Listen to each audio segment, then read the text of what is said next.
President Trump ने ये कहा कि I will leave Bangladesh to PM Modi. Sheikh Tamim bin Hamad Al Thani 2 दिवसीय भारत के दौरे पर आए।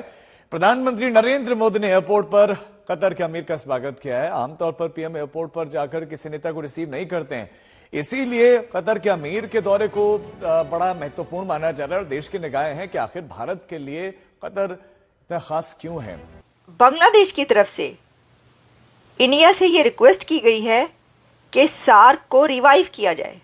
अमूमन नरेंद्र मोदी बड़ा कम होता है कि किसी मुल्क के सरबराह को एयरपोर्ट पे मिलने आए, खुद वेलकम करें। डॉक्टर जयशंकर ने कैटेगोरिकली रिजेक्ट कर दी उनकी ये रिक्वेस्ट और उनको ये कहा कि ऐसा कुछ नहीं होने जा रहा, सार्क को रिवाइव नहीं किया जा सकता, वो सार्क को रिवाइव नहीं करेंगे, यानी इंडिया सार्क को रिवाइव नहीं करेगा। कि हमको एक ऐसा डिक्लेरेशन करना चाहिए कि पूरा बांग्लादेश कांप जाए और वार्निंग दे दे हम पुलिस को, आर्मी को, नेवी को, बीजीपी को, एयरफोर्स को, कि साहब सबको ये पता चलना चाहिए कि हमारे में कितना दम है और हम पूरे देश को हिला सकते हैं दोबारा से। आमिर अल थानी का 10 साल में ये दूसरा हिंदुस्तान का दौरा है। साल 2015 में भी वो हिंदुस्तान आए थे और ये संकेत है कि कैसे मध्य एशियाई देशों के साथ भारत के रिश्ते बेहतर हो रहे हैं। हम यही सोच रहे हैं जी, वो अरब ममालिक हैं, वो इस्लामी ममालिक हैं, वो हमारे दोस्त हैं, वो हमारे यार हैं, वो हमें ये देंगे, वो हमें वो देंगे। इस तरह की चीज़ें जो है हम वो सारा टाइम सोचते रहते हैं और इसी के ऊपर हमारा फोकस रहता है। तो मेरा नहीं ख्याल कि कतर के लिए अब पाकिस्तान वो उसको उस एंगल से देखता है। कतर के लिए इंडिया की रेलेवेंस ज़्यादा है क्योंकि उनको अपॉर्चुनिटी एंड बिजनेस ज़्यादा नज़र आ रहा है। कि बांग्लादेश में जब ये सब हुआ तो उसके बाद पाकिस्तान और बांग्लादेश के ताल्लुकात बड़े अच्छे हो गए। भाई भाई बिछड़ा भाई, कुंभ के मेले में जो भाई बिछड़ा था 12 साल पहले वो मिल गया। आपको पता है कि कतर के अमीर शेख तमीम बिन हमाद भारत आए हैं और जिस तरह प्राइम मिनिस्टर नरेंद्र मोदी ने उनको खास इज्जत बख्शी और वो खुद एयरपोर्ट पर इस्तकबाल के लिए खुद आए, तो आप क्या देखते हैं किस तरह से इंडिया कतर रिश्ते को आगे बढ़ता देख रहे हैं, या कौन से नए शोबे हैं जहां दोनों मुल्क मिलकर काम कर रहे हैं और जिस तरह प्राइम मिनिस्टर नरेंद्र मोदी खुद उनको एयरपोर्ट से रिसीव करने आए? थैंक यू दुआ। देखिए, पहली बात तो ये है कि ये बड़ी एक सिंबॉलिक किस्म की डेवलपमेंट हुई है कि नरेंद्र मोदी खुद एयरपोर्ट पे आए और अमूमन नरेंद्र मोदी बड़ा कम होता है कि किसी मुल्क के सरबराह को एयरपोर्ट पे मिलने आए, खुद वेलकम करें। शायद उसकी बहुत सारी वजूहात हैं जिसके ऊपर हम बात कर सकते हैं।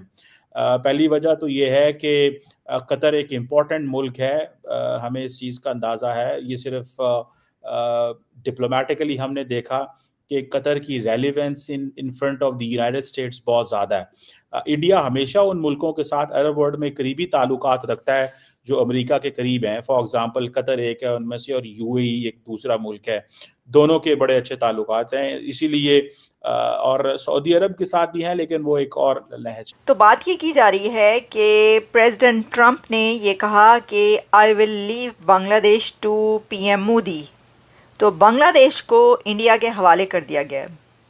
बांग्लादेश अब इंडिया के हवाले, बांग्लादेश का इशू अब बंद हो गया। जो एक प्रॉब्लम क्रिएट हुआ था इंडिया के लिए, तो अब भारत उसको सॉल्व कर लेगा।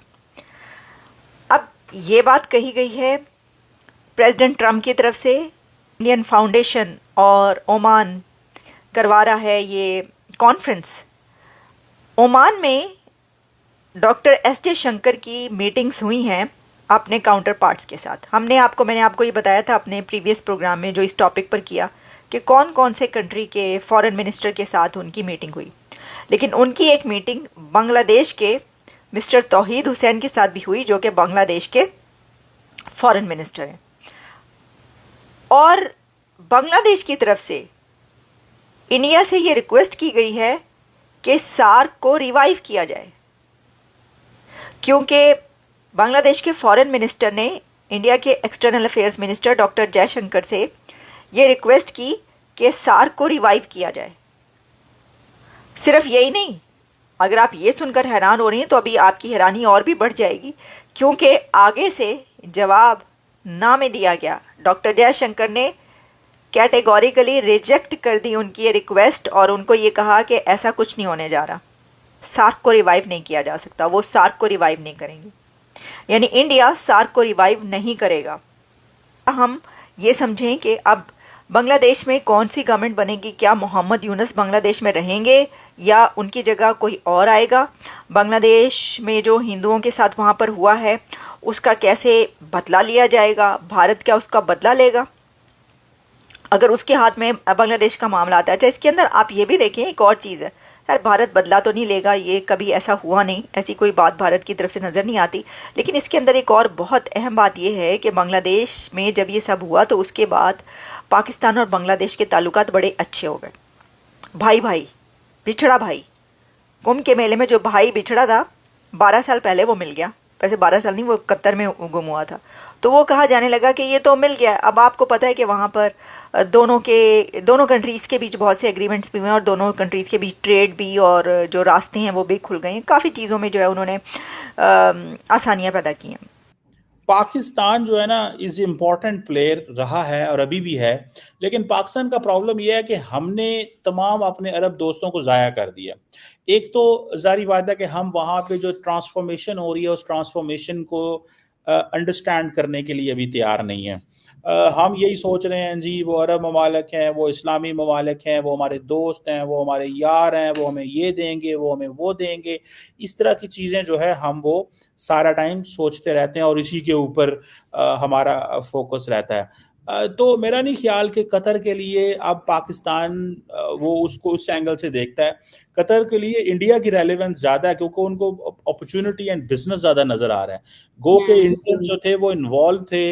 ये जो हुआ, जो एक्स नेवी के लोग थे वो, लेकिन इसके बावजूद कतर ये समझता है कि इंडिया के साथ काम करना शायद ज्यादा जरूरी है हमारे लिए।